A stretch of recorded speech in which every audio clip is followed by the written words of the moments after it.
Hello, everybody, and welcome on in. I hope you guys are having a wonderful Monday, and I hope you guys have your nice hot cup of coffee. Make sure to add a little maple syrup in there.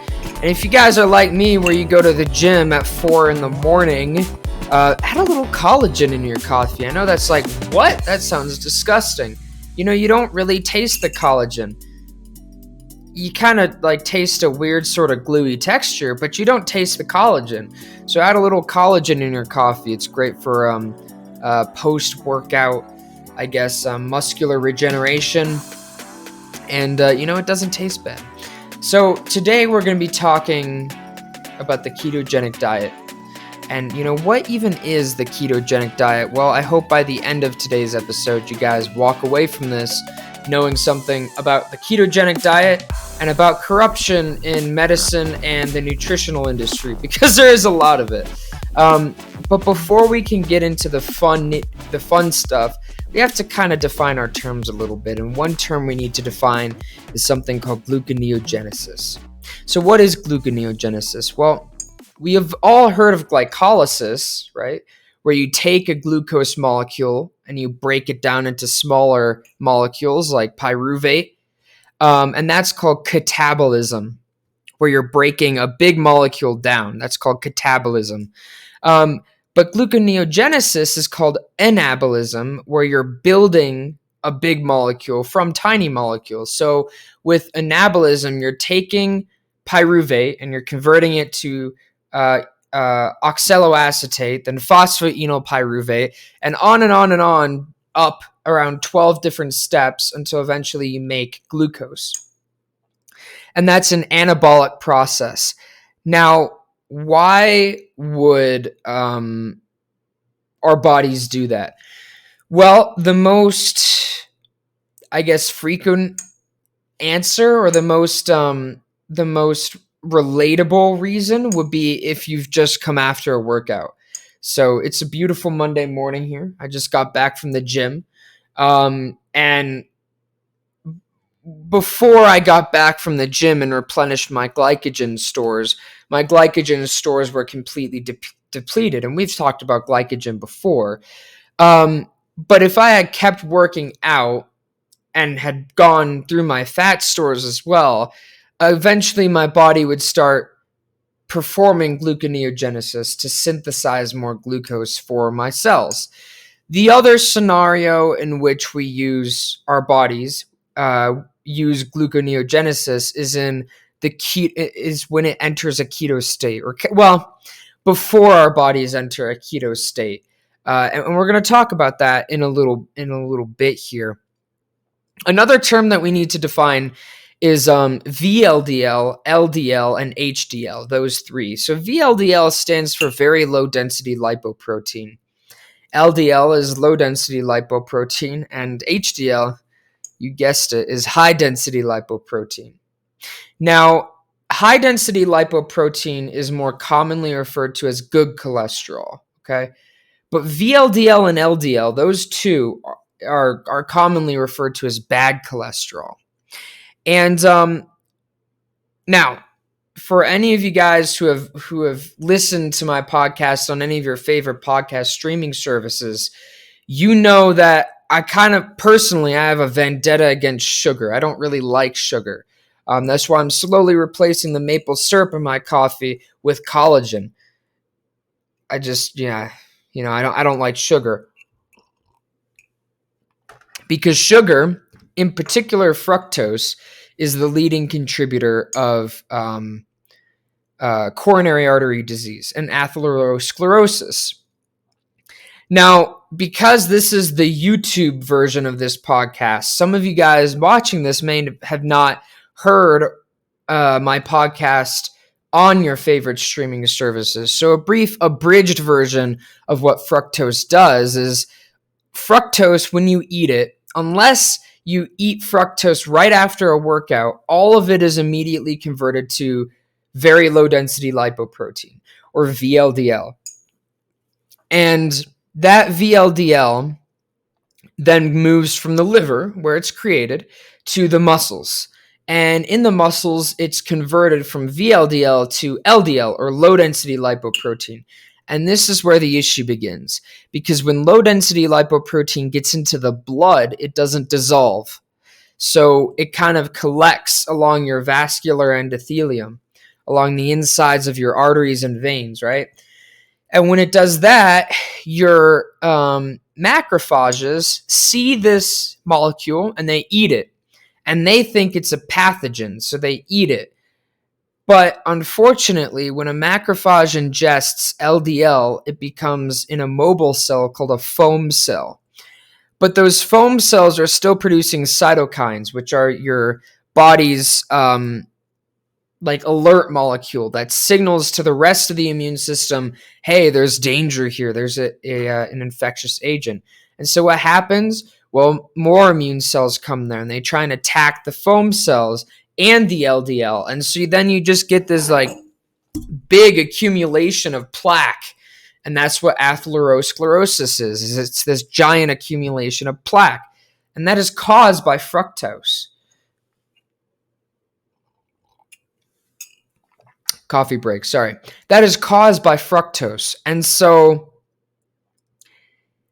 in the 70s and 80s, there was this idea that was perpetrated that whole process that I just described to you did not result from fructose. Instead, it resulted from fat, which is inaccurate because saturated and unsaturated fats your body actually needs. The only fat we don't need is trans fats because those are synthetically created saturated fats, which are really, really bad for you. But saturated fats from like butter and olive oil, in, I guess, moderation, they're not bad for you compared to fructose, where there is really no safe amount of fructose to consume. But the unfortunate thing is there's still a lot of people to this day who believe the lies perpetrated by the fast food companies in the 1980s and then adopted by the nutritional establishment in the United States also in the 1980s, that fat is bad and that sugar is good. And that just couldn't be farther from the truth. Now, ladies and gentlemen, we can talk about how this relates to the ketogenic diet. So the ketogenic diet, forgive me if I look over here at my notes, the ketogenic diet was created in like 1921-ish, and it was created in 1921 as a therapy to treat epilepsy in pediatric epilepsy, so childhood epilepsy. And that's why it was created. But around like the 1930s/1940s, when anti-epileptic drugs kind of became a big thing, the ketogenic diet kind of went away for pediatric epilepsy because we had drugs that we could treat it. You know, you didn't have to change the dietary lifestyle of an epileptic kid to treat their epilepsy. And so, however, recently it's kind of been looked at again for applications in weight loss. And we'll talk about why that is. So some people don't really know what the ketogenic diet is. So the ketogenic diet is a diet that primarily emphasizes fat consumption, saturated fat and unsaturated fat. So that will comprise around 55 to 60% of the total 2,000 calories a day that an individual on this diet eats. Then proteins will follow that with the vast majority of the remaining calories, around like 30 to 40%. And then carbohydrates are going to be your lowest, which is next. So at the end of the day, for somebody who's eating around 2,000 calories, it looks to be around like 135 grams of fat, 55 to 75 grams of protein, and around like 20 to 50 grams of carbohydrate. And that's what the ketogenic diet is. So a lot of people, before there was research in it, said that it helped with weight loss. And if you think about it, it kind of makes sense, right? because you're limiting your carbohydrate consumption, which means you're limiting your fructose consumption, which means you're limiting the amount of LDL and VLDL produced inside your bodies. But more than that, fat, like when you eat fat, it's not converted to fat. It's something, as somebody who has an interest in nutrition, that's something that always kind of annoys me, is when I see medical professionals or just normal people going around believing that if you eat fat, it's converted to fat in the body. It's not. It's converted to either glucose through first beta oxidation, then gluconeogenesis, or ketone bodies. Now, what are ketone bodies?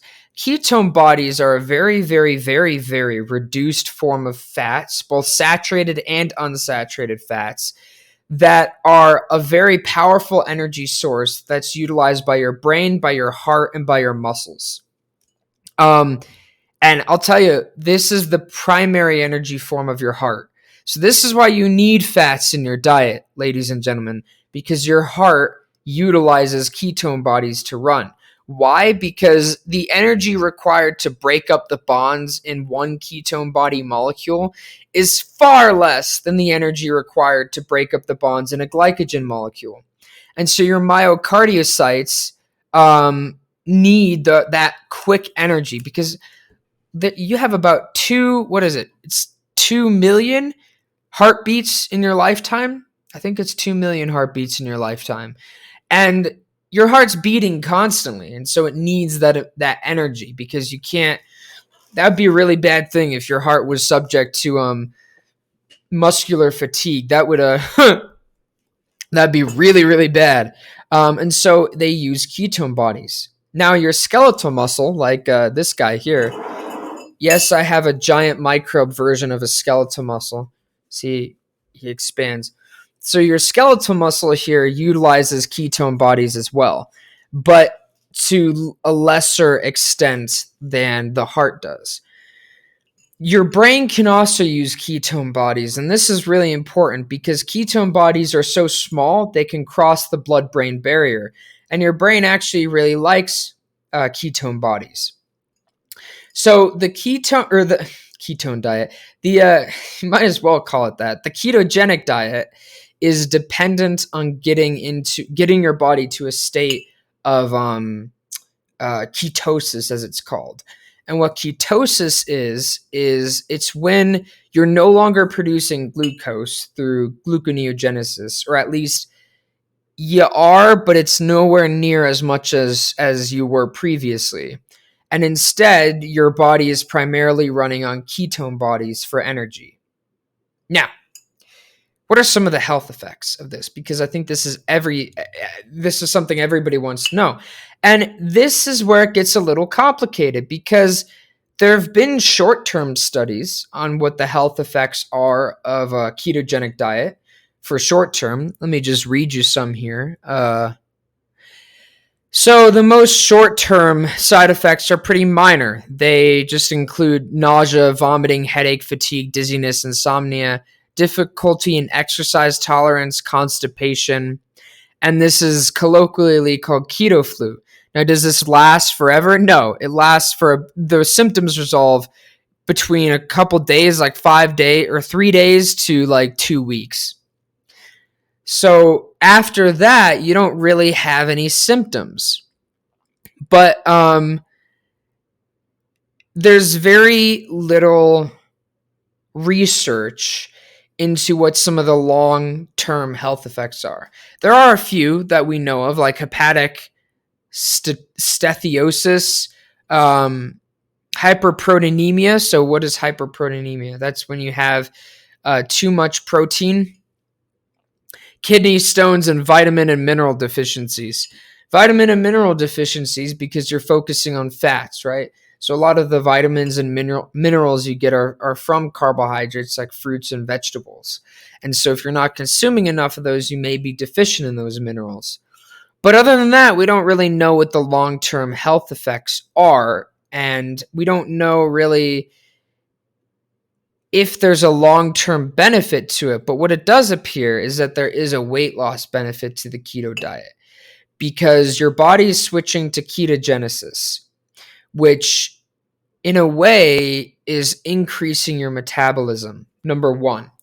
So it's increasing your metabolism, especially for fat burning, right? So if you're an overweight individual and you're on the keto diet, let's say, your metabolism eventually, once you reach ketosis, if you continue that diet, your body will eventually start burning lipids that are stored in your adipocytes or fat cells. Now, herein lies the controversy, right? So the data I just read to you was from a research paper published in the sourced from the National Library of Medicine, and it was about the ketogenic diet. But here's where old school nutritionism comes into play. This article is an article that was published, Harvard Health Publishing, by Harvard Medical School. And so if you go down here for keto diet health risks, one thing they say is the keto diet is associated with an increase in bad LDL cholesterol. This, at least in my research, is fallacious. It's not accurate. Because as we said, how does LDL levels rise? How do they rise inside your blood? They rise from fructose. Now, if an individual is on the keto diet, let's say, but they're getting all their carbohydrates from things like ultra processed bread, like Wonder Bread, I think it's called, or like little pastries or cakes or whatnot, then obviously their LDL levels are going to increase. But saturated and unsaturated fats, again, unless they're trans fats, don't raise bad cholesterol. They just don't. And they don't because they don't go through the metabolism process that would raise bad cholesterol. So how do you, because this is important, and I know like I'm getting a little passionate about this, but this is important to understand, right? To produce LDL, you need glucose or fructose. Glucose will produce a little bit of LDL, and that's just a fact. That's unavoidable. But the level of LDL is like a fraction of a calorie of LDL. Fructose will produce a lot of it. All of the fructose will be converted to LDL unless you're glycogen deficient. And how does this work? Well, glucose binds to a receptor called GLUT1 in the liver, and fructose binds to a receptor called GLUT5 in the liver. And it's that GLUT5 receptor that's the issue, because when glucose binds to GLUT1, insulin production is stimulated. But when fructose binds to GLUT5, insulin is not stimulated. And fructose goes down the metabolism pathway and produces VLDL first. So, ladies and gentlemen, just thinking logically about that then, how is it possible that saturated fat or unsaturated fat would produce LDL? They might produce a little bit if the end results of beta oxidation go through gluconeogenesis. They may produce a little bit then. But in my research, I've not found any link between increase of saturated fat production or consumption and LDL levels. There was an old research study that was done in 1976 where it consisted of like 3 mice, and they were force-fed different fats, and their LDL levels increased. You know what the problem with that study was, though? They were also fed fructose, because the fructose was inside the feed that was a high-fat feed. So it was a high-fat feed and a high carbohydrate feed, and the majority of that carbohydrate was fructose, and it was never accounted for. And it was that study in 1976 that kind of became adopted by the nutritionism world, even though one, there was a blatant inaccurate, or there was a big issue there. There was a big confounding variable there. And number two, there was never any subsequent research studies on people, because our metabolism does differ from mice's metabolism. So the reason I bring this up is not to say, ooh, look at Harvard. The reason I bring this up is to demonstrate to you guys that there is still a lot of misinformation, I guess, out there in modern nutritionism, because there is still a lot of inaccuracy out there. But ladies and gentlemen, so what is the summary here? The summary is that there's not a lot of good research onto the long-term health effects of the ketogenic diet. There's just not. There's not a lot of good research there. So there is promising research that shows that it could be useful for weight loss. But ladies and gentlemen, am I going to recommend it to all of you guys? No, I'm not going to recommend it to all of you guys. But I hope that understanding a little bit of the science behind what the ketogenic diet is helps you guys determine whether or not that may be right for you. You know, if you're an athlete and you're working out every day, I personally wouldn't recommend it, because if you're an athlete working out every day, you need as much glycogen as you can get. But if you're an individual who is working out but is trying to lose weight, it could be a potential option. Maybe not something to do for the entirety of your life, but it could be something to do on and off to help attain your goals. So ladies and gentlemen, I'm going to thank you again for listening to today's episode of the SBT. I will catch you guys on Friday, and I hope you guys have a great week. And until Friday, remember, stand up and question everything.